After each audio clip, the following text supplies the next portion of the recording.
It was my first time traveling outside of the country, and the only reason I was scared was because of the media. They told me this place was saturated with violence and anger, and boy, were they wrong. Hi, my name is Carmen Vincent, and over this past spring break, I was blessed enough to go to Bethlehem, Palestine for a video internship. My team of brilliant minds and I were given the task of creating some commercials for a fine arts university in Bethlehem. In between our work sessions, we got to explore Bethlehem. We were always greeted with sincere smiles, and everyone not only wanted to tell us their story, but they wanted to hear ours too. It didn't take me long to realize that these people were the kindest people I've ever met. And to top that off, their food was to die for and their landscapes were breathtaking. And despite this warm kindness, they were all fighting a battle for human dignity, and it broke my heart. Bethlehem is one of the few areas in Israel where Palestinians are allowed to be, and still they are suffocated by the separation wall. Their water intake is limited, their police have no authority, and they are surrounded by Israeli settlements made to foster fear.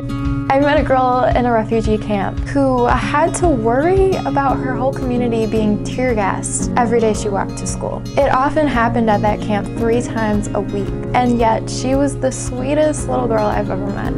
I was super confused. These people were so full of life, full of happiness and culture and hope. No one we talked to spoke of revenge or violence. No one spoke out of bitterness. No one spoke out of defeat. The students we met at the university were so incredibly motivated to tell their stories in a creative way that people would actually listen to.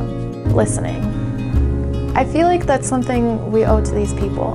Theirs is a story of resilience, hope, and kindness. They breathe in discrimination and breathe out determination. They absorb the conflict and create kindness. It's unbelievable. These people aren't terrorists. They're human beings like the rest of us, and they deserve to be treated that way.